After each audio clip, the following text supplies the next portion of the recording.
Welcome to the Photo Banter podcast. I'm your host, Alex Gagne, and on today's podcast, I speak with photographer Gabriela Herman. Gabriela has worked with clients such as the New York Times, Wired, Airbnb, and Google, to name a few. In this interview, I speak to Gabriela about how she discovered photography, photographing farms on Martha's Vineyard, and also how she approaches marketing her work. I also speak to Gabriela about what she's been working on recently during this pandemic, as well as some of her personal projects over the years. Gabriela is someone whose work I discovered on Instagram, so I was interested to hear more about her journey with photography. So I hope you enjoy, and thanks so much for listening. All right. Well, I now welcome on Gabriela Herman. Gabriela, how we doing? It's been a crazy year, but how you hanging in there? I'm hanging. I actually am feeling pretty grateful for all that I have right now during this super challenging time for so many people, health and family. Yeah. Yeah, simple things. Yeah, because I was looking at your Instagram and on your website, and even during this time, it seems like you've been staying busy. Like you did a whole thing on. I never even heard of this word, gleaning, which is like a maybe you could explain it. But you did a little photo project on gleaning. Yeah, and so I definitely have always I actually got my start shooting like sort of food and farming stuff. And so I hadn't done farming stuff in a while. And I was out this summer out of New York and was around farms. And I reached out to a local organization that helps do like food sustainability projects on the island. And just got tapped into shooting. I was interested in helping out and shooting anything that they might need, and just sort of volunteering my services when I didn't really have that much work. Mm. And they told me about this gleaning program, which is actually it's kind of like going in and harvesting crops that have already been harvested for commercial use, but then sort of like the leftovers or like the overabundant stuff, going in and collecting that, Mm-hmm. and then redistributing that to those in need. And it's all like a volunteer based program. So it's just a great sort of community organization and activity to do together and provide and give back. And it was a wonderful opportunity to be able to photograph, farming in the way that I hadn't in a while. And yeah, it felt good. What is it about like farming and photographing that kind of attracted your interest? Like you said, you kind of started off doing that. Um, so I like started off shooting like people and a lot of self portraits, and I never shot food. And then the way I kind of like got started was one summer I was hanging out with my friend who was a chef and a farmer, and just kind of like hanging out on his farm to like see what was up. And I brought my camera and I started kind of documenting the stuff that he was doing on the farm. Yeah. And at that time, it was like very much before farm to table became a huge thing, and he started doing sort of greenhouse dinners, and I would photograph those. And over maybe 4 or 5 summers, I would just kind of like get together with him and photograph when he was doing events or just cool things were happening on the farm, and sort of built up this body of like food and farm work that I never had before. And I kind of like put it all together at the end of string of summers, and was like, oh, this is like a cool body of work. And kind of, to me in my head, like shooting food prior to that was like, in a studio with like tools and like fake Yeah, yeah. things, and like Yeah, yeah. like I never thought like I could shoot food the way kind of that I shoot people, like naturally. Yep. And then I had this body of work of food and farming, and I put together a PDF and just sent it around to friends, like not to clients or work people, but like somehow someone said to someone, and then that was like my big break. I got an email out of the blue from the photo director of Martha Stewart at the time, being like, "Hey, Wow. we just saw this PDF, and we have this assignment for you." And it was like that week there, and I happened to be in California when I got that email, and I literally like changed my flight and like flew to Maine to do the shoot without any equipment. I had like my camera, that was it, like not even a tripod, and it was like a feature story for Martha Stewart, and that was like I was hooked. Yeah, yeah, those early days, those first assignments, it's just so exciting. It's like, oh man, I'm here, I made it, like I can do Felt it. so good. You guys are gonna pay me to do this? Yeah, it was Yeah, no, nice. that's awesome. Yeah, because like, where did you grow up, and like, how did you kind of initially pick up a camera? I grew up in Boston. Mm. Are you from Boston as well, or Yeah, just Boston lived there area, now? Franklin, Mass. Okay, yeah, I'm from Newton. Okay, not far. Yeah, grew up in Boston, and black and white dark room in high school. And then throughout college, took classes. I went to liberal arts. I went to Wesleyan, and I was a psychology major, but always doing photography in the background. Um, and I actually moved to Brazil after college because my mom is Brazilian. Oh wow. And I had studied abroad. I studied abroad 3 semesters in college, and I was actually the first person to do that. And then they made a rule that you could only do it two Oh semesters. really? But had the travel bug, and I moved to Brazil after college and kind of got my start professionally there, being an assistant in São Paulo. Wow, what's like the photo industry like in Brazil? Is there like a lot of agencies or magazines or like what So kind of at the time, this was 2003 that I moved there.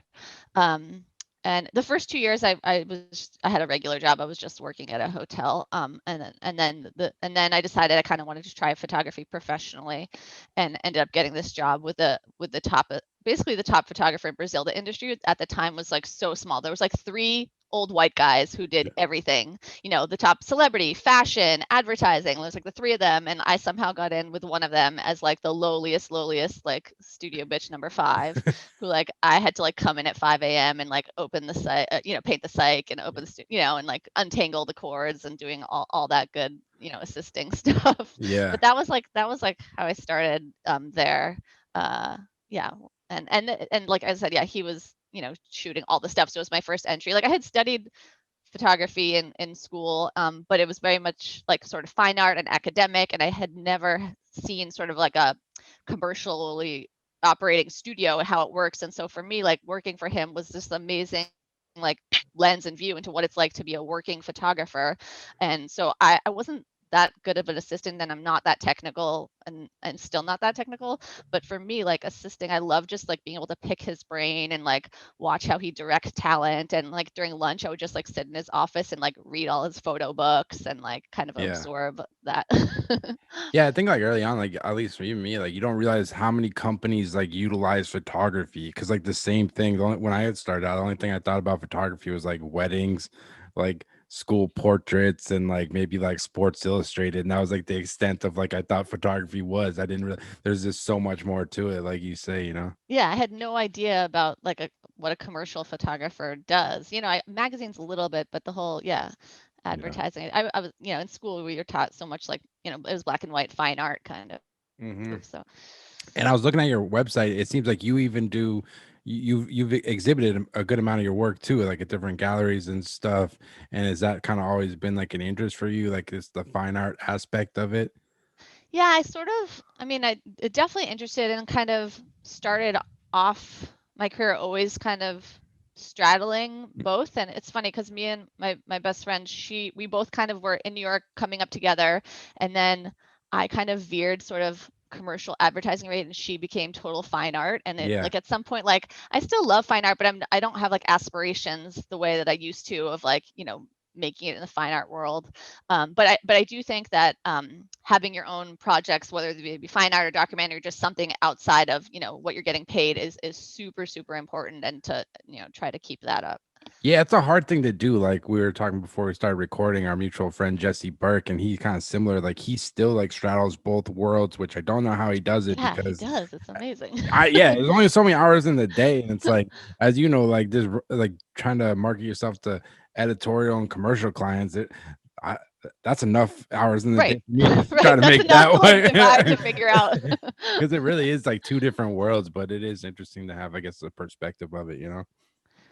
Yeah. Yeah, and then I guess like you're in Brazil and you're working there for a few years. Like, did you kind of always have the dream of moving to New York? Like, did you think you needed to move there to like pursue a career in photography?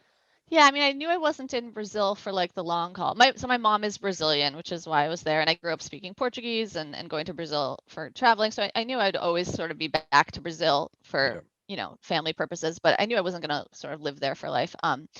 And when ultimately, like the boyfriend that I had broke up with me in São Paulo, and I was like, okay, I guess it's time to come home. And that had been 5 years of living in São Paulo. Yeah. So when I was thinking about going home, like moving back to Boston just like was not an option after living in Sao Paulo, which I grew up in the suburbs of Boston. So like Yep. I didn't know anything about city life until I was living in Sao Paulo, and I loved it.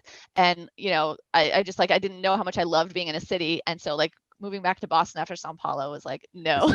It's, And I for always, yeah, photography it's, wise, I knew. Yeah, New it's York funny. was. Yeah, it's always funny to talk to my friends from New York when they come to Boston. It's just like such a slower pace. But to me, like I'm like the exact opposite. I'd rather like live up in like I don't know Antarctica or something. It's just like Yeah, it's no, I it's realized I'm a city person. Yeah. yeah, that's awesome. So when you got to New York, like what were you kind of doing? Or you kind of did you kind of keep assisting or just try to start doing your own assignments and stuff? Sort of threefold. I definitely assisted, definitely to make money. I would assist, but I'd say like at that time, shooting like events and weddings, Yeah. which totally helped me so much. That's great money and like easy to do and it sustained me for a while. Eventually, I was able to stop doing that, which I was like grateful for. And then the other Weddings is third a would grind. probably just. Oh, Yeah, weddings is a grind, yeah. but it's really I actually, I still, I actually do every now and then. I'll do like one a year, oh maybe. fuck yeah! I'll shit. People like throw their nose up at weddings, man. Sometimes, like, as you know, like, obviously, it all depends on the people. Like, if the people you're photographing, the families are cool. Like, I'm sure you've Right. had this If it's someone experience. I know, then Yeah, I've like stayed friends with some people yeah. that I just shot their wedding. I wasn't friends with them. There was just like a, they hired me and I did it, and I've kept in contact with them over the years. But it's just like it can be fun. Yeah, But I don't mind shooting them. It's just I hate having to block out a year in advance. Who knows what I'm gonna be doing like a year, yeah, true. And when then they at a want certain me. point, and then like at a certain point, you got to find like I guess yeah. I was gonna ask you, you feel like you need to have like a niche for your work, like if you're gonna work in this business, I guess. Yeah. Yeah. Wait, sorry, I was gonna say, oh, and then so I was shooting events and weddings, assisting, and then definitely also always shooting my own stuff. And that's when I was doing a lot more of like the fine art stuff. So like getting into competitions and gallery shows and, more personal work and, Yeah. selling prints and that kind of stuff. Yeah. Have you found like and I know I've never really entered many contests. I'm always just like too cheap to do it. Yeah. Have you When I was found it to starting be out, I used to, is it yes. So when I benefit? was starting out, I definitely, no, now I think there's like two that I like think maybe I do, which is the American photography and maybe, well, I mean PDN and it doesn't even exist anymore, but I was like maybe that one or Com Arts would be Oh, like the maybe two that you might know about. yeah. But Yeah. in the beginning, I submitted to tons of stuff. Like fine art stuff and actually one of my other sort of not like a break or something, but like it was an amazing thing that happened for my career is I when I was assisting, I entered this like photo assistant competition Oh, interesting. and I ended up coming in first place. And the prize was the brand new at the time was like the top of the Nikon camera that existed, the D3. Oh And shit. so I had actually was about to switch to Canon and had already ordered the camera. And then I won this Nikon one, and I was like, well, guess I'm sticking with Nikon, and I'm still Nikon to this day, Well, and yeah, and and I then love Nikon. And, and and now you photographed. You did a campaign for Nikon. I saw on your website when the new Z series camera came out. So I guess Nikon it was meant to be for you. I know, I love it, and yeah. So I've done two big shoots with Nikon, and it feels so good to work and for like a client whose product you actually like use and love. Like I Yeah. can't state that enough. Like how awesome it is to be working like on set with something that you like genuinely like love. Yeah. Are you using the Nikon mirrorless now? Is that what you're working with the Z1? I'm not at all, but after that shoot, I was super intrigued. Bought one yet, but it has been on my like to-do list is to get maybe the Z7. It's just amazing how the quality kind of is like remains the exact same as SLR, but like the lightweight portability of the camera is just like unbelievable. You can take it like anywhere, pop it in anywhere in a pocket, and it's awesome. Yeah, I was talking to my friend who's like a complete camera nerd and he knows like everything because I'm like the same like you. Like I'm not like a gearhead by any means, but he's just breaking down like mirrorless cameras to me last week, and he's like, "Yeah, man, like DSLRs are on the way out. Everything's just going mirrorless." He said the new lenses are better, they're smaller, Yeah, and it's yeah, it's yeah, pretty. I like you. I messed around a little bit, but yeah, I think it's all kind of going that direction going forward, I guess.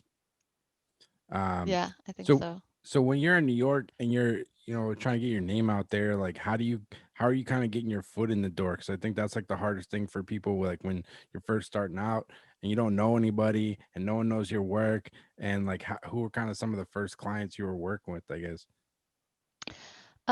Yeah. like I mean, I think I've said this like in every interview, but like I always say that the number one advice when people ask me of like what they can do to break in, whatever, like number one thing is be social. Yep. Like that is how you get work. That is how you meet people and get known and put your name out there. And being social like has led to, it leads to work. It leads to connections. It leads to relationships, and that's how you get jobs. So that's number one. That being said, you have to have everything else up to date. You have to have, your website be current. You have to, keep up with the social media. I do newsletters. I do print promos. But having relationships will help you break through to actually people like sort of receiving those stuff, or Yeah. someone might not read a newsletter if they've never met you. If you've met them once, you have more chance that they might actually like read your newsletter. Yeah. Yeah, I guess that's kind of the benefit of living in New York City, because there's just such a photo community there, and it's like, yeah, like you said, there's being social amongst like photographers, editors, and your name is kind of eventually it's kind of spreads, I guess. True. I was just thinking today how because of COVID and everything, like that part of sort of my work is just like moot, and how I think that does affect getting new work. You can obviously reach out to people you already know, but I think it's hard in these times to form sort of new relationships with people without being out there and meeting them. Yeah. Yeah, I was gonna ask you that too. Like, how have you been like marketing your work during this time? Because, like you say, it's like it's. I've been struggling. I've been struggling with it too. Because like you can't do really print promos because no one's working in their Right. office. No You in their can't. office. You can't go show your portfolio in person. So it's just like, yeah, it's just like email, I guess. But I guess what? How have you been trying to keep the train on the tracks during these weird times? Yeah, I think Instagram has become the number one sort of tool that we have, Yeah, marketing wise. I think even way more so than your website. People are seeing your work on Instagram. totally. So, but, I mean, it's definitely become for me more of like, yeah, a work thing. So it's like I have to spend time. All right, I'm gonna like send out this Instagram and like prepare it, and what am I gonna write about it? And I'm Yeah, not as casual on my Instagram as I used to be, because I know that now that's like my number one sort of portfolio in essence. yeah, Um, so yeah, so I've been doing Instagram. I just sent out a newsletter for the first time in forever last week. Usually I try to send one out like 3 times a year ish, depending on how much news I actually have. I don't have like a schedule where like, this month I'm sending one out. It's like when I have, new stuff. 2 or 3 news items to send out, then I'll send one out. So I just did that. And I hadn't done one just because of Corona and stuff this whole year. So it was nice just to like, and also just like having to send out a newsletter makes you like get all your stuff in gear. So like once you send a newsletter, you have to make sure again that your website is up to date, that all the new work that you shot is like, is out there, and like the portfolios are all put together. And so it's a good exercise. And also every time I do newsletter, like going through my contacts, like Yep. for each newsletter, I sort of like not individually email, but I do sort of change around who I'm sending it to depending on what the content of the newsletter is, and make sure that it's going to the right people and not going to irrelevant people. Like if my newsletter happens to have a ton of food stuff in it that one time, I'm going to make sure I'm not sending it to someone who that would totally be Yeah. irrelevant for. So it No. takes a while to actually like send my newsletter because of like I'm going through like all the contacts and making sure. What do you use for organizing that? Do you I know some people use like MailChimp, some people use agency access. How do you kind of organize this all the So I use this app to organize my contacts called Contacts Plus. Okay. It's just like sort of an enhanced address book that like links into my Gmail. But I use Mailchimp to actually send out my newsletter. Except here's my secret, which I will give to you here. So I have my mailing list of like people I've accumulated throughout the years, but anyone who I have in my list who's in a hiring position, Yep. I separate that out from my mailing list. So the rest of the people will get the MailChimp, newsletter. And then the people who are in a hiring position, I will individually email them from my Gmail. Same Yep. newsletter. I'm not like changing the content, but I'm emailing it from my Gmail so that it has more chance that it lands in their, primary folder and not in their promotions folder, the way that most MailChimps Yeah, it will go right doesn't to yeah, it someone's doesn't look promotion. like spam, yeah. Yeah. I've been using Yeah. this thing. I see. I love talking about this shit because I think I it's do too. yeah, because I it's want like to know every photographer how they do. yeah, because it's really interesting. There's so many different tools to use. I just started using HubSpot. I've talked about it a couple of times over the last few months. Yeah, and it's just like what do you call it? Like a CRM, and it you can organize all your contacts. You can do emails, but this one I have you can do like email blast, but it basically it goes through your Gmail, but it still tracks it in the service, so I can see Oh, who looked at it and who clicked on interesting. stuff, and it gives you like all the analytics and stuff like that. Which yeah, I'm Interesting. like OC. I look at my Google Analytics like every day, like who's looking at my website, where did it come from? I'm not even joking. It's crazy. Um, Smart. Yeah. yeah, Oh, I no, will say that when I also send from individual from Gmail, if it's I have a relationship with, I generally will also do like a personalized, one line message, with their name and some sort of info aside from what's going in the newsletter. Again, just to personalize it, because yeah, it's more the more that you can do to actually reach someone, the better. yeah. And like, one thing like looking at your work, which is really interesting, is that you do like a lot of different stuff. You do like portraits, you do food, you do travel. Did it kind of take you a while to kind of like find your voice as a photographer? And have you ever felt like you needed to like focus just on one area of photography, or how do you kind of balance all those different like segments, I guess?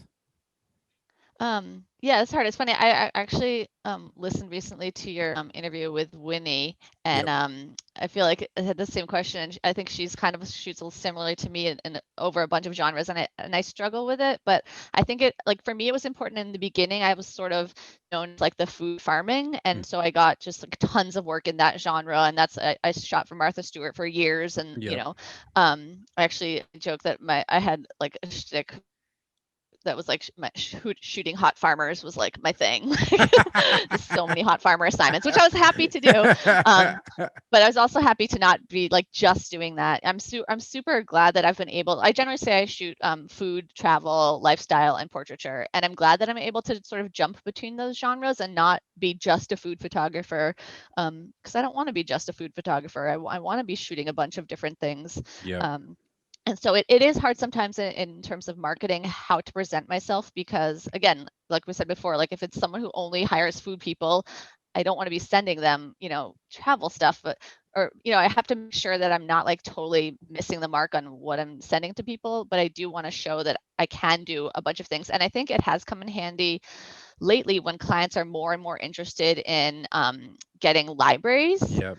library shoots. I love library shoots because that allows, I mean, generally in a library shoot, you are shooting a little bit of everything. I mean, it depends what the client and the product is or whatever, but they want details and portraits and moments and this and that. And that's also, again, why I love shooting travel stuff, because travel is a mix of portraiture and food and landscapes and interiors, and not being bound to just sort of one thing. I love just getting into a space or doing something and being able to sort of shoot around as much as possible of what's going on. Yeah. Yeah, because it's interesting looking at your work. Like you obviously do like you said, you started off doing like Martha Stewart and editorial and stuff like that, but then you've gone on to do like advertising stuff for like Google and like some other like commercial clients. I was looking at one campaign you did for like a pharmaceutical, I think it was called like Farixa, or it was like some pharmaceutical company. Farsiga. Yeah. Farsi, yeah. All those That was pharmaceutical some they make good it that was good pharma money. We shot that in Mexico City. yeah, and that's like when you start shooting like commercial work, do you feel like you needed to start like creating work that would like work commercially, or do you feel like you just kind of shoot the same way you would for Martha Stewart versus like a commercial client like Google or that pharmaceutical company, I guess? I mean, I try to always shoot the way that I would shoot for myself, Yep. which does tend to be a little bit more, not on the advertising end, but like, if you look at the body of my work, it is sort of like vibrant and colorful and positive and uplifting, which is sort of what advertising imagery is. Yeah. But I try not to put on my site too many of the photos of like cheesy advertising. Yeah, where You know what I yeah. mean? Like the too overly produced, too like, happy smiley thing, but more like real authentic in the way that I want to shoot it, that's still applicable for advertising, but might not necessarily be sort of like the images that I choose for a shoot versus what the client chooses from the shoot. It's the same shoot, but Yeah. No, I get it. Yeah, because sometimes those advertising shoots, everything it can start to look like too sterile because like the clothes are brand new, everyone's hair is perfect, and it's like yeah, it's it can start to look like yeah, like I said, the sterile. But when you kind of make the jump from like shooting editorial to start doing commercial, was that like a hard jump to make? Because I found like getting your foot in the door in advertising because like you said they're spending a lot more money, there's a lot more involved with it. Did you have a hard time getting into that world, and like how do you kind of approach finding I guess like advertising clients? I feel like I'm still sort of breaking into advertising. I've definitely had big commercial shoots, but it's not a regular thing for me. Like I'm dying to get the point where, like, once a month I have a big ad shoot. I'm Cha-ching. still I'm super grateful when it comes in. It still boggles my mind that like, to choose a photographer and ad shoot, there's so many sort of meetings and approvals and, bids that have to come down. And then like they chose me after all that, like that. I mean, Yeah, they could have chosen anyone. It's just like crazy that that even happens. I feel so lucky in that sense. yeah, Um, but I did used to be kind of afraid of advertising just in terms of the scale of like the production and all the people on set and, um, all the moving parts. But then it sort of hit me on one of my whatever shoots a few years ago that like all those people, all that different things happening, it's all there to make my photo look better. Like they're yeah, just there to help me. I'm the one in charge and they're all there as support. And like once you get into that mind space, it's not as scary. Like they're all like working together collaboratively to make whatever final output is like better because of that. So now I love huge advertising shoots and I love having the support. And I'm like, when you have a budget, I'm like, oh wow, this is like insane what you could be doing with it. That being said, I still love shoots where it's just like me and one assistant. Like, yeah. I love to be able to scale up and scale down as needed and be comfortable in both scenarios. Yeah, you're right. Yeah, I kind of had that epiphany too, because it's like you start thinking about it, like, man, you've worked like the last 10 years or whatever you've been doing like $500, $1,500 editorial shoots. And then it's like, yeah, you get to the advertising stuff and it's like, yeah, you have all the resources at your hands, generally like assistants and equipment. So it's yeah, you're right. It's just like, Like having a good assistant, like a budget for like a good assistant yeah. is game changer. Like it just like makes your photo and your job so much easier. Yeah. Yeah, I had a shoot last week where we were shooting like five different people outdoors, and it was because of COVID they didn't want to photograph anybody indoors at this location, so we had to do everything outdoors. But it was like the day I was shooting, it was like 30 or 40-mile-an-hour winds. And there was like editorial, so there was like no budget for assistance. So it was literally just me. So I just had to like luckily Ugh, I figured it out. I brought like 10 sandbags for like my one instead of background. But yeah, it's just so editorials. hard. It's but it's good. You learn a lot on those editorial shoots, making something out of nothing. Totally. Yeah, Yeah, I love, I mean, most of my personal projects is just, I don't use an assistant. It's just me showing up to a place and trying to make a good, beautiful image with what is available, showing up into someone's space and never having been there, seen it, or I love yeah. that kind of stuff. Yeah, I was gonna ask you about one of your projects that you ended up publishing a book. It was called The Kids. How did that kind of project come about, and what was kind of your goal with that whole project? Yeah, for me that was definitely like the most personal project that I've ever done. Maybe who knows. Yeah, Um, but it's a project that just started me shooting and ultimately ended up being a book, but of portraits of adult children. So I said they had to be in sort of college or older who grew up with or had at some point a parent come out as LGBTQ.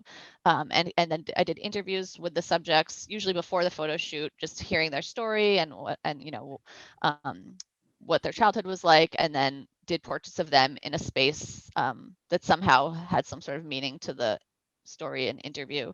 And I started the project because my mom came out when I was in high school, and for me it was like uber traumatic, and I didn't talk about it or deal with it forever. And it wasn't really until I started shooting this project, I think it was in 2011, 10 maybe I started it, that like I could even say the words out loud, my mom is gay, and it was through the project that I was able to like start sharing my story and talk about it and meet other people. Before the project, I had, beside my siblings, I had never known a single other person. I was 27 when I started. Like I hadn't known a single other person who had a gay parent. Yeah. Um, so that's how that's a little bit of a project and how it started. And yeah, I forget. No, sorry, I think it froze there. No, that's really interesting. And like, how did you kind of find your subjects? Because it seems like you said, I would imagine it being hard to find people that want to maybe be a part of that project. Because, like you said, like people, like you were afraid to talk about it growing up. Like, how did you kind of approach your subjects and find them and get them to kind of be a part of your project? It was really hard in the beginning to find subjects, especially like sometimes I would meet someone, but they would okay be sharing their story, but didn't want to be photographed. I originally met through this organization called Collage, which is the only sort of national nonprofit that exists to support kids who have gay parents, and Yeah. so they have local chapters. And so I met the person who runs the New York chapter, and that's how I first met subjects. And then as the years went on, I shot it over 6 years, I think.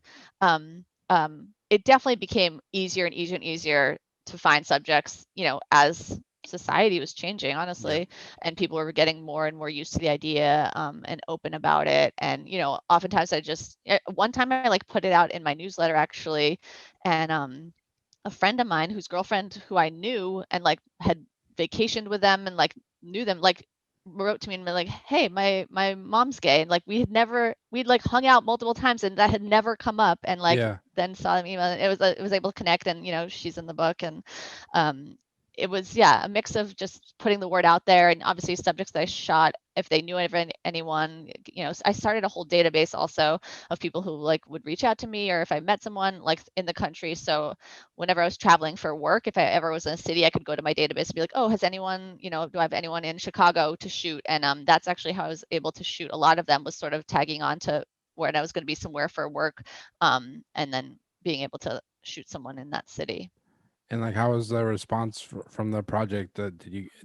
People like pretty happy about it, or like how's the kind of the feedback? I guess. Yeah, I mean, incredible. So halfway through the project, I actually ended up publishing a piece in the New York Times, in the opinion section, that was like an excerpt of, or a selection of the images. And then the editor actually asked me to write sort of my story for it, which is never had done at that point. Like I've like talked to my story a couple times to the people I was interviewing, but I never sort of put into words my story with my mom and everything that happened. And so it was really cool to be able to sort of sit down and write that out, and then going from a place where I couldn't even say the words out loud, to be able to like basically shout it to the world through the New York Times, like Yeah. that felt really amazing. And also like I was super nervous about having my mom read it, just because we still like hadn't really talked much about everything, and here I was the first time sort of explaining sort of how I felt and what I went through.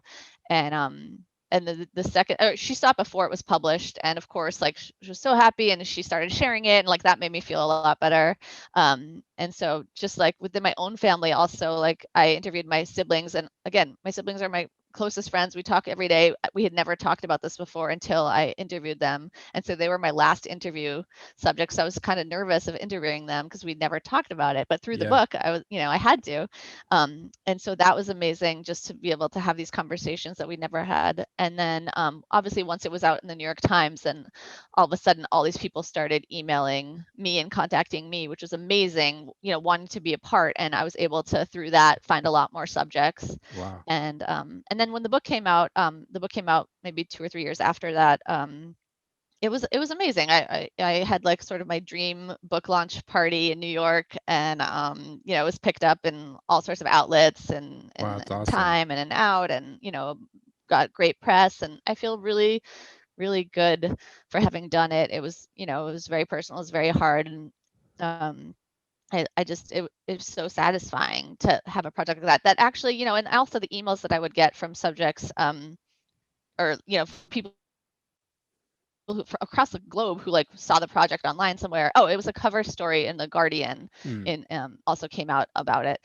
And so I would get emailed across the globe, people wanted to share their story with me, like, I've never told anyone this, but my mom is gay, or do you know anyone in this city that you could put me in touch with? And just like the outpouring of sort of feedback from people finding these stories that they I never had seen these stories when I was a kid, and I wish I had had like this book basically. And so it's so great to be able to give that to other generations. No, it's pretty amazing. This just shows you the power of photography and being able to connect with people because, like, I'm sure a lot of people, they probably just don't think about it because if you're not living with like a parent who's gay or something, it's probably not top of mind that you wouldn't think of the stress and stuff that people go through. So yeah, that's pretty amazing that you're able to like connect with so many people and kind of relate with them just through your photography. Yeah, I mean, through the whole experience, just like reiterated the power, yeah, photography, how you can actually sort of reach people and change lives in a way, and that's so powerful. Yeah, and one thing I enjoyed about the project is that I don't know if you did it for everybody, but you had some audio recordings of like some of the subjects. Was that kind of part of the project from the get-go or something that kind of, Yeah, yeah. yeah. I definitely. So I interviewed everyone, and I mean, it was very again, non-technical. It was like using my iPhone. It's all you But I need. knew that yeah, I knew that I knew I wanted sort of the audio component, and I thought it was super important, especially in this scenario, to hear these stories in the subject's own voices in some capacity for the project. I did have a vision of like a website with like audio clips. So I ended up, yeah, pulling, you know, I think it's, maybe 30-second audio clip for each person to go along on the website. So while you're looking at the photo, and like the each photo has a sort of caption, it says where they grew up and sort of who their parent is, but then you could also click on the audio and hear sort of a little bit more about their story. And each story is so unique. Like not one family had the same sort of scenario. Every family was different, composition, which is really remarkable. Yeah, no, it was really awesome. And I guess like what was kind of the process of like publishing that book? Because every photographer has like probably dreams of like publishing a book, but like what was kind of the process? Like you shoot the project and like how do you were you meet with different publishers or what was kind of the process of this kind of putting the actual book together? I definitely headed in that direction towards book form. Before I contacted with the publishers, I had shot I think 50 people. So I knew like I had enough like a body of work that knew that like I wanted it to be book form. And a couple of publishers reached out. The one that I ended up publishing the book with, um, yeah, they like reached out to me, and they had like a totally decent budget, and it was part of like a series of LGBT focused books that they're releasing one a year. And it was the publisher's New Press, and yeah, they just reached out to me, and it was like, I mean, it was glorious. Like that's it was amazing. Also, it happened, they reached out to me, it was right after I had given birth to my first child, my daughter. Hmm. So the fact that I didn't have to go out hustling for book deal, that was like amazing. But they reached out to me and they said, great, let's do it. They're like, so they reached out to me in like August. I had my daughter in June, and then they said, I had to get all the files in whatever by January, and they're like, we want you to shoot another 50 more. Oh wow. So then And you had to go so find I had like people. literally spent 6 years shooting like the 50 that I had, and then had a newborn at home and had to shoot another 50 from like September to January. It Wow. was like super intense, and like, yeah, it was crazy. I ended up doing it. I think some other ones trickled in like February and March, but like, it was like this huge push to like find people and shoot, and I was like, yeah, breastfeeding it, but I did it. So that, I feel like, again, that was like a super proud accomplishment for having done that. No, that's incredible. And like looking at your work, it seems like you have a lot of different like projects. Is that kind of the way you like to work? Is like having a project or a theme? Do you kind of like working in that kind of like scope, I guess? Yeah, so I love having personal projects, and I think that they're so important. Just like an outlet. I think it's just an outlet like for creativity, and also just like for potential clients to see like stuff that you're actually interested in. And yeah, there are like so many reasons why personal projects are important. And all my personal projects have like led to greater things, or to other work. Right now, but the kids project is my last like big project that I've done, and since then I had another child. I have two kids right now, and so unfortunately, like, the time to do personal projects is like disappeared. Yeah, it's So I tough. feel great that I've like have two young children and I'm still like actively working and have somehow managed to like still travel and like do my shoots however possible. But I'm very strategic with my time now, Yeah. and unfortunately like I just haven't had time for the personal work, which I feel in my current sort of career stage, I notice that I haven't been doing it. I don't feel like I'm like, I Fulfilled. don't know, like stretching my creative muscles because I haven't Yeah. had a personal project in a while. I did start one that's been going on for the past 4 years on and off between kids, but it was like start, stop. And then now it's kind of moot because of COVID and it's all shooting Yeah, that's inside. like the hard. I'm Besides, like the like, same way. I'm usually the same way. I always have like something going, but like right now, it's like, cause like I'm basically only shoot portraits, so I'm still like, I'm like trying to like go to people's houses and shoot right now. Like, I mean, I'm doing my assignments or whatever, but yeah, it's just like it's a weird time. Like, I I guess, know, and yeah, and of course now like we actually have time because there's like not that much work going on, and like I have the time to potentially do a personal project. But like for my personal projects, I like meeting people, being in their spaces, traveling, and I'm not a still life shooter. I don't really want to be like shooting outside all winter. Like, what am I gonna do? I need something to like, yeah. keep me going. Yeah, I'm trying to figure it out right now. I think I'm gonna like I busted it. I got the Hasselblad going Ooh, again. Just to like yeah, have fun and just like do something. I don't even know if it'll turn anything into anything, but I think I'm just gonna shoot like, I've been living in the same town for like 25 years. I think I'm just gonna try to shoot this the town. I don't know what it's gonna be yet, but I just started shooting and just kind of see where it goes. Cause like I don't yeah. know.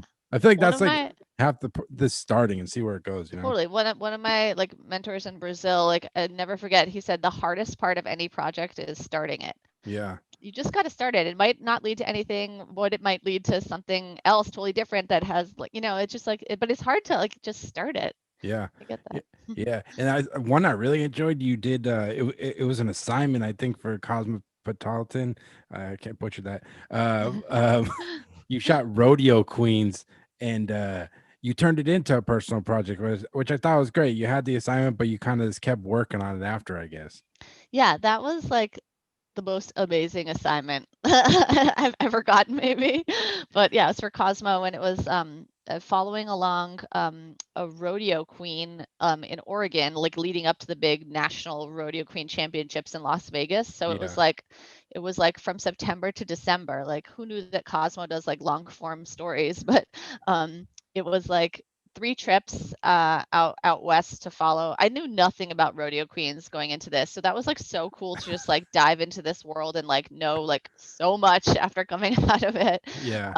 But it was an incredible opportunity to just like have the access that we had. It was me and the writer like on all the trips, and she was the one who had originally pitched it to Cosmo. And here's an example. This is one of the examples where I know how I got this job, which is because I sent out a newsletter, and in that newsletter I had shot like this like small town fair thing Yep. for Martha Stewart, this other thing. And when the editor at Cosmo got my newsletter, they were assigning this story, and they saw in that newsletter that I had just shot this like small town fair, which the first part of the assignment was shooting this like small town rodeo thing. And Wow. it was just like, it was like one of the very few times where you can get an actual connect from like, oh, I sent out the newsletter and I got the job and here's the tracing like why it happened. Yeah. That like it felt so good. I know that's why, because all usually it's just so random. It's like, Never know, but like there's like very few instances where I can see and it feels so good. yeah. Yeah, but so then the Cosmo ran the piece, which was a very like Cosmo-y edit, and it actually kind of cut out most of the writing that the Hmm. writer had done, and it was originally her story.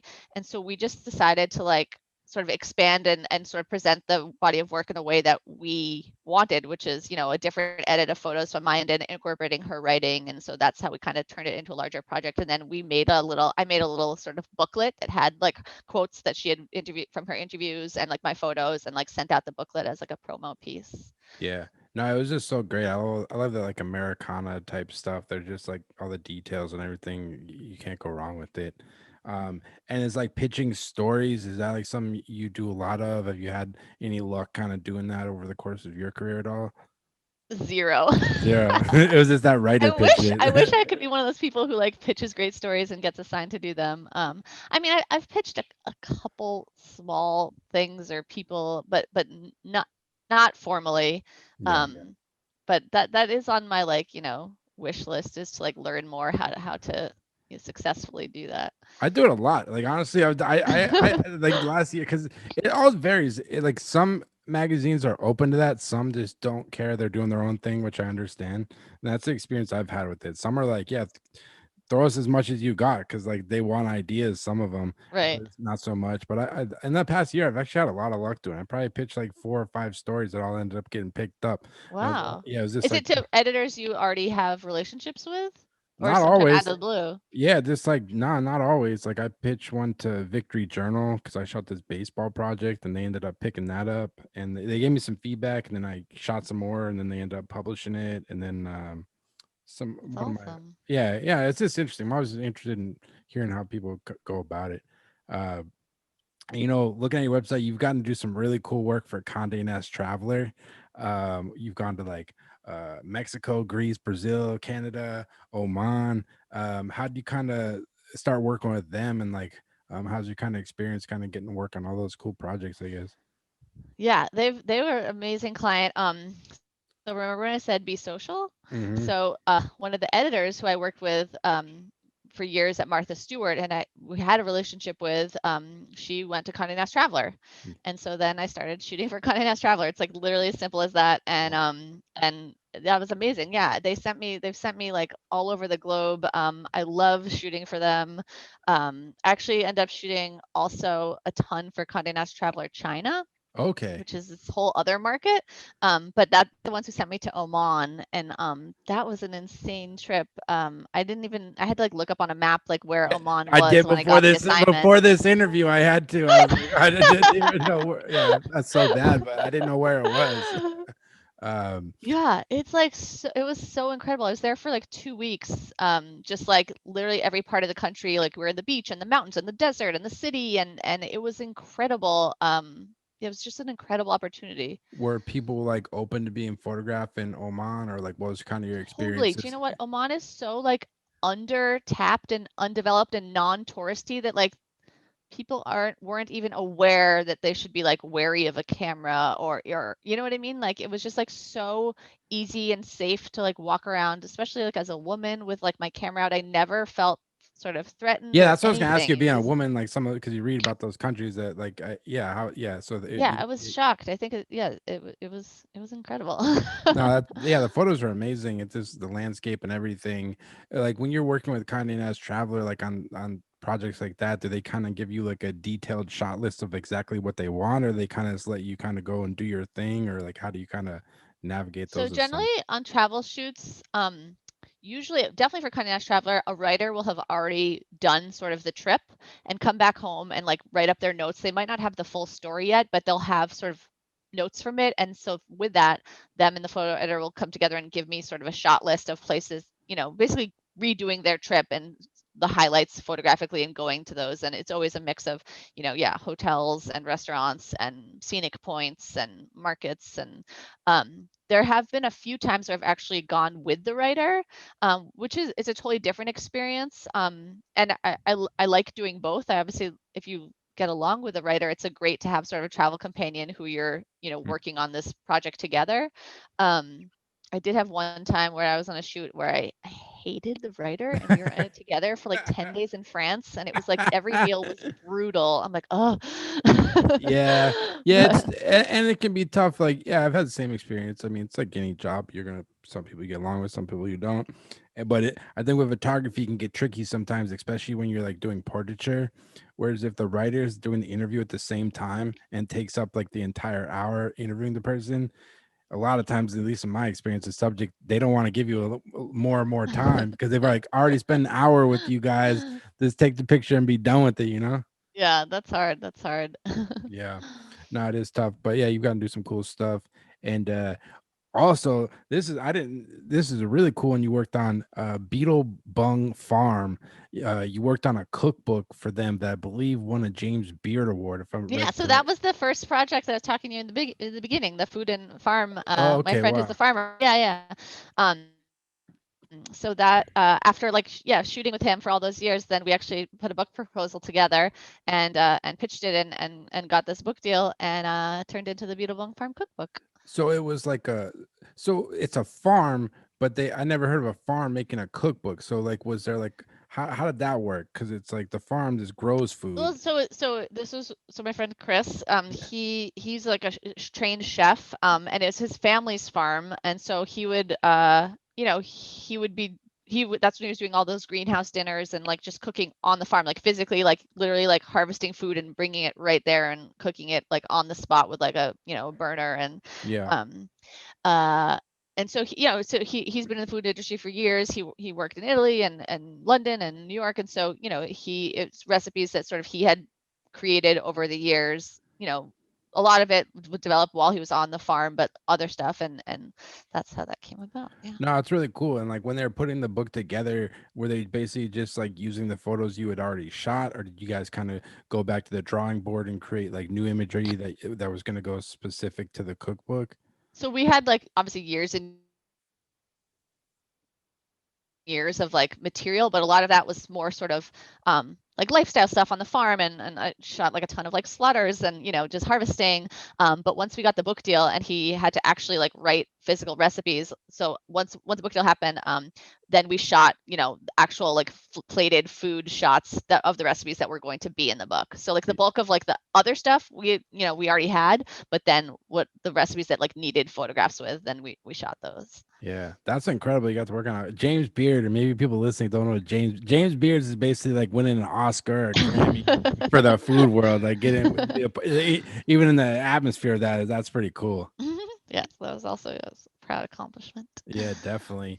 And another project I like that you did this whole series on bloggers, which I think you shot like was like 2010 or something. Yeah, that was my first project where that was the first time I had like a body of work that was a project that wasn't like, hey, look at this cool photo I shot here, Yeah. or like this one photo here, but when I actually like had an idea and like executed it and had like sort of this body of work that cohesive and trying to make a statement with it. Hmm. And through that, like I learned so much the power of like, yeah, a body of work, and how that can reach people. And this was portraits of bloggers being lit all by their computer screens.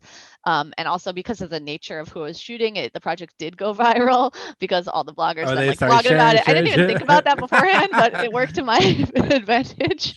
Should do that for all your projects. Just do like I know. Now I'm recently obsessed with TikTok, and I'm like, ooh, maybe I should do like TikTok portraits.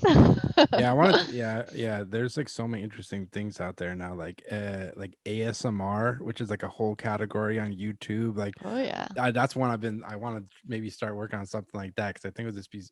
It's just so interesting. There's like millions and millions of people who watch it, but it's just so odd. That's the thing I love about personal projects, for me at least. It's like a way for me to like reach out to cool, interesting people that I Yeah. want to like talk to anyways. Yeah, you just have a reason to be like to go hang out with these interesting people, and Yeah. you just learn a lot.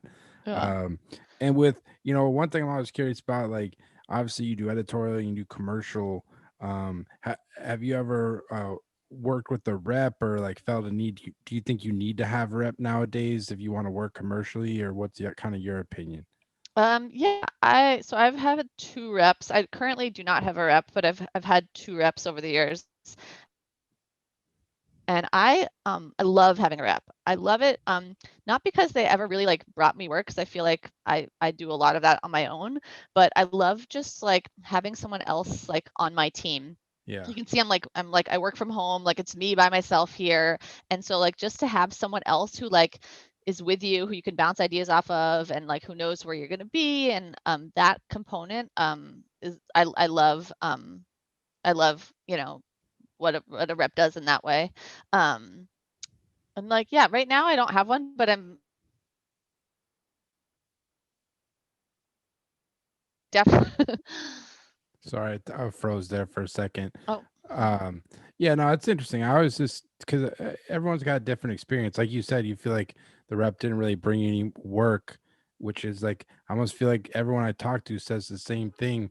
So now I'm just like I just been thinking more and more like, why would I want a rep? Because it's like give them no, but 30. so that's what I was saying. Because like I don't care. I mean, I obviously want them to bring me work, but I'm Yeah. fully aware that that's you can't expect Yeah. happen, but like they do bring this other value of like just Yeah. like they do help with all of like the estimates and the billing and the invoices and just like knowing better things about like usage rates than I do on my own. And so like that experience I think is True. valuable for a rep. And then just again, it's someone else who's out there like networking on my behalf basically, and like that there's so much value in that. And then again, just having a relationship with someone else who is like there wanting you to grow and Yeah. succeed, like there's No. benefits in that. No, you're right. It's just another like marketing tool. Like there's this like email blast, and there's print promos, doing books, and having the rep. It's just like another arm, I guess. Um, There's so much things that we should be doing at all times. Yeah. yeah, pretty much. Like and like when you partner with those reps, like now that you've worked with multiple, like what is it going forward that you're going to look for if you're going to partner with someone? Is it that you want to see that they rep photographers that are similar to your style, or is it, what is it you're looking for if you're going to partner with someone, I guess? So currently, I feel like editorial, like I'm fine, like I can get my own work and I know how to do that. But I definitely in my next rep, I want to be getting more of the commercial jobs. Yep. And really like, I don't want them to even touch editorial. Some reps do, some reps don't. Like I definitely would want to rep that, I keep editorial to myself, but like Got just it. someone who can like push me in the commercial sphere more so than I could be doing on my own. And the reps definitely have way more sort of full contacts Hmm. and maintain relationships with all of the art buyers and art directors in a way that I don't have. So someone who obviously is more connected than I am in that sense. And like when you partner with your reps before, was it kind of like a long period of kind of like talking to them for a while, or was it just kind of like a quick thing, like you guys decided to partner up, or what was kind of this the My first one was like super quick. I forget how it came about, but I think my assistant, I don't know, the first one was like great, and I was with them and it was great. It was like a really big agency at the time that was like heavy hitters, and I was like so couldn't believe that I was like on that roster, but like I had a great relationship with like my rep, and so it yeah, worked. um the second one, I was in a position where I definitely needed a new rep and wanted one, but hadn't. I had like this again, this was right when I had my first child, and I hmm, was not really in a position to be going out like hustling for a rep. And yeah, so this one actually came to me during that period, and it just like timing worked out that it was like great, like you're ready to rep me and I like have a newborn, let's do it. And that's how that one came about. Now I feel like, and I've been meeting with reps a lot. I was in the beginning of this year and then COVID, and yeah, I yeah, and I stopped, but yep, a lot of them, which I think is smart on their end, is like they want to have a relationship with you for like a while before just on. So whether that's just like being in communication with them for a year, or actually working on projects with them sort of off roster, or yeah. bringing jobs to them and having them help you bid before actually signing you. I think a lot of them like going that route because that's a way that they can get a chance to work with you a little bit without having to like commit on anything. Yeah. No, it's smart. Yeah, because if you're gonna sign that dotted line, it's you're gonna be working with those people very closely, so you want to be able to get along with them and trust them, I guess. Yeah, I am interested like how the model for reps is or will be changing in like current times. Obviously, it is a little bit outdated at this point because so many people, it's way easier to get your name out there and your own work through like other channels. I Yeah. think there is value in having a rep, but I do wonder sort of how it's shifting. Yeah, no, I'm always just curious about it. It's because I got another buddy. He was same thing. He was on a big roster for a while, and now he just kind of started working with somebody who only works with him. So I don't know how that works, but it's just kind of a different model. It's not like his rep doesn't rep like 10 other people. They just kind of have like a partnership. If she brings Nice. in I mean, work, yeah. yeah, I mean, a rep just like, yeah, basically deals with all the business side of your stuff. So if you can have, yeah. someone doing it. And I was looking at another thing. I think you shot it for Travel Channel. You went to Sturgis in South Dakota. Oh my Uh, God, this summer when they were talking like about the Sturgis being super spread, I'm like, I believe it, oh having well, right been there now they're like myself. I just read an article. They're like their state's like having like 1,000 new cases a day. Like they said it's the top 5 most dangerous states to travel to right Oh now. my gosh. Yeah. That was like insane. That was like, I mean, it's so cool. I mean, I love being a photographer. I love working, and it's just so cool that through my job I'm able to like experience things and go to places and meet people that I would never Yeah. even know about her, have access to her, anything. And so like I never had even heard of Sturgis before having that assignment. And then I was there for like 4 days maybe, and just like hanging out Wow. and shooting everything that's happening there. It was cool. It's like I loved it. it's like a gigantic party pretty much, right? Yeah. And it's just like not my people. It's pretty wild. I said to ask about it. But I guess to wrap up, I mean, you've been doing this photography thing for a while. What kind of keeps you interested, and like any kind of goals moving forward, I guess, with your work? Um, yeah, I mean, yeah, I want a new rep for sure. I'd like to get more, more commercial work always. But I would like to have, just start up new, more meaningful personal projects. Just because I've been lagging a little bit, and I think that's really important. Um, and I think it's important to make work, work that I'm like proud of, or like that has a positive message, or that work that is like actually helping people. I think that's important. Obviously there's tons of money in the kind of work that's just like a product or happy people smiling, and I'm okay to do that if that brings money, but I also think it's important to not only do that, but to make work that matters. Yeah, it's a balance. One for them, one for you. One for them, one for you. Yeah. Well, Gabriella, I'm glad we connected. I really appreciate it. It was great talking to you. Yeah, so great. And for Thank you. people listening, if they want to check out more of your work, where's the best place for them to go? I mean, Instagram. Yeah, I think your Instagram is just at Gab, right? Gab. Yeah. That's Yeah. awesome. That's just such a good Instagram handle. It's just easy to remember. It's just three. Yeah, it's so nice when I meet people and they're like, instead of exchanging numbers, I'm like, oh, I'm just at Gab on Instagram. Find me. And it's like, I remember that. That's great. And your website's GabrielleHerman.com, but I'll link it and people go check it out. But yeah, thanks so much. So there you have it. That was the Gabriela Herman interview. Just want to thank Gabriela for taking the time to come on the podcast. It was a pleasure talking to her about all her work and what she's been working on during this pandemic and personal projects. And I can't thank her enough. Definitely go check out Gabriela's website at GabrielaHerman.com, as well as Instagram is at Gab. I'll put the links in the description, but definitely go give her a follow. She's always posting different stuff she's working on. Can't thank her enough. And as always, I'll be having weekly podcasts on Apple Podcasts, Spotify, as well as the Photo Banter YouTube page. So if you'd like to go hit the subscribe button on the YouTube page, it'd be much appreciated. And as always, thanks so much for listening, and take care.